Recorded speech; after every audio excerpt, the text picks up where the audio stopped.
अस्सलामुअलैकुम वेवर्स। आज हम बना रहे हैं कच्चे कीमे के कबाब, जो कि इफ़्तार में बहुत ही पसंद किए जाते हैं। इसके लिए हमने लिया है आधा किलो कीमा। याद रहे कि इसमें थोड़ी सी चिकनाई कीमे की शामिल रहना चाहिए।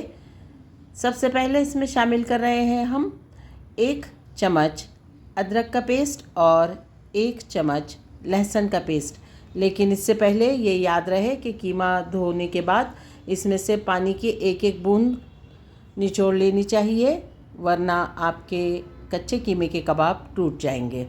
अब इसमें शामिल किया है हमने लाल मिर्च का पाउडर। ये आप अपने जायके के मुताबिक शामिल कीजिए, क्योंकि इसके अंदर हरी मिर्चें भी पड़ने वाली है। आधा चम्मच छोटा सा हल्दी का पाउडर शामिल किया है और नमक आप अपने जायके के मुताबिक इसमें शामिल कीजिए। साथ ही अभी डाला है हमने 1 चम्मच चाट मसाला। चाट मसाला आप जितना चटपटा खाना पसंद करते हैं उतना शामिल कीजिए। हमने 1 चम्मच मिलाया है।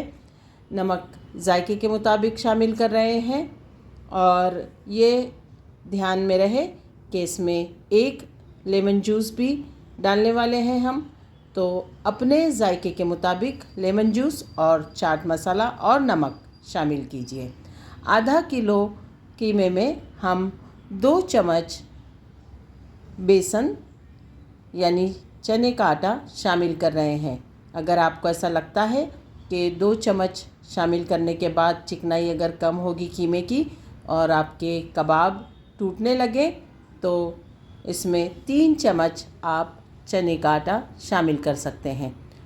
थोड़ी सी चिली फ्लेक्स, जो कि ज़्यादा तीखी नहीं है, आप चाहें तो लाल मिर्च के पाउडर में कमी कर सकते हैं। थोड़ा सा ज़ीरा पाउडर शामिल किया है और साथ ही थोड़ी सी मिक़दार में गरम मसाला पाउडर इसमें मिला दिया है। अब तमाम चीज़ों को हम बहुत ही अच्छी तरह से शामिल करेंगे, मिक्स करेंगे इस मिक्सचर को हाथों से। अब दूसरे मसाले इसमें जो शामिल होने वाले हैं उसे हम थोड़ा सा दरदरा सा पीसने वाले हैं। तो मिक्सर के एक बर्तन में हमने 1 चम्मच साबुत धनिया लिया है और 1 चम्मच इसमें साबुत ज़ीरा शामिल कर रहे हैं और साथ ही हम इसमें मिलाने वाले हैं हरी मिर्चें। तो हमने 7 से 8 हरी मिर्चें ली हैं और हरी मिर्चों को हाफ कट कर लिया है ताकि हमें पीसने में आसानी हो जाए।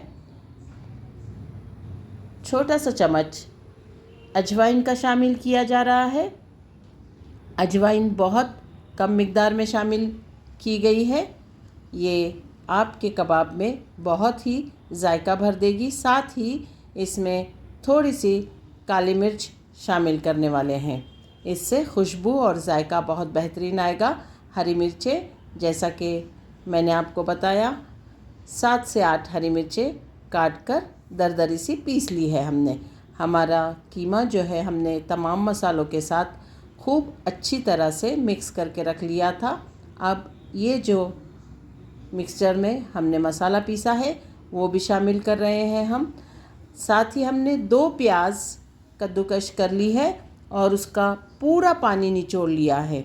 दोनों प्याज काफ़ी महीन सी कद्दूकश हो गई है और उसका पूरा पानी अच्छी तरह से निकालने के बाद हम इस कीमे में शामिल करने वाले हैं। याद रहे कि अगर प्याज में पानी रह जाएगा तो आपके ये कच्चे कीमे के कबाब तलते वक्त टूटने लगेंगे। इसलिए कीमा और प्याज दोनों में बिल्कुल भी पानी नहीं रहना चाहिए। अब थोड़ा सा हरा धनिया कट करके शामिल किया है। अब इन तमाम चीज़ों को हम बहुत ही अच्छी तरह से मिक्स कर लेंगे और इस मिक्सचर में 1 लेमन जूस शामिल करेंगे और कोशिश ये रहेगी कि कम से कम 1 घंटे तक इसे मैरिनेट करने के लिए ढककर रख दिया जाए, ताकि तमाम मसाले, नमक, मिर्च वगैरह कीमे में अच्छी तरह से शामिल हो जाए। कोशिश यही करें कि हाथों से इस मिक्सचर को खूब अच्छी तरह से मिक्स करके ढक कर रख दें कम से कम 1 घंटे के लिए। अब एक कढ़ाई में हमने ऑयल लेना है और इसे पहले तेज़ आंच पर खूब अच्छी तरह से गर्म कर लेना है। और जब आपको ये एहसास हो जाए कि ऑयल आपका अच्छी तरह से गर्म हुआ है तो इसे धीमी आंच पर रख लेना है और कबाब बनाकर जो भी शेप में आप बनाना चाहें बनाकर तलने के लिए इस ऑयल में छोड़ देना है। और कोशिश ये करेंगे कि जब हम कबाब तलने के लिए इसमें डालते हैं तो उसे बिल्कुल भी हिलाना नहीं है, चम्मच नहीं लगाना है, क्योंकि ऑयल जो पहले गर्म था अब थोड़ा सा ठंडा हो गया होगा, तो उसे उसकी आंच पर खूब अच्छी तरह से पकने देना चाहिए।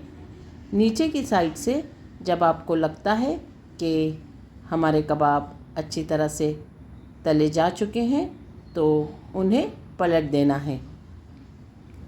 हर एक कबाब आहिस्तगी से पलटते चले जाएं।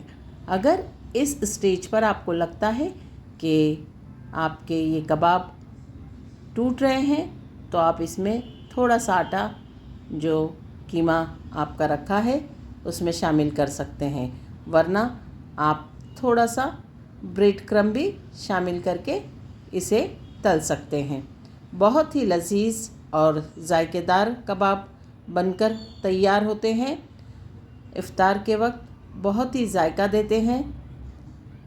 अगर आपको मेरी ये रेसिपी पसंद आती है तो इसे लाइक ज़रूर कीजिए, सब्सक्राइब कीजिए मेरे चैनल को। अल्लाह ताला आपके दस्तरख़्वान पर बहुत सारी बरकतें और नेमतें अता फ़रमाए। रमज़ानों के इस मुबारक महीने में इसे बनाइए, इसका जायका लीजिए और आपकी दुआओं में याद रखिए।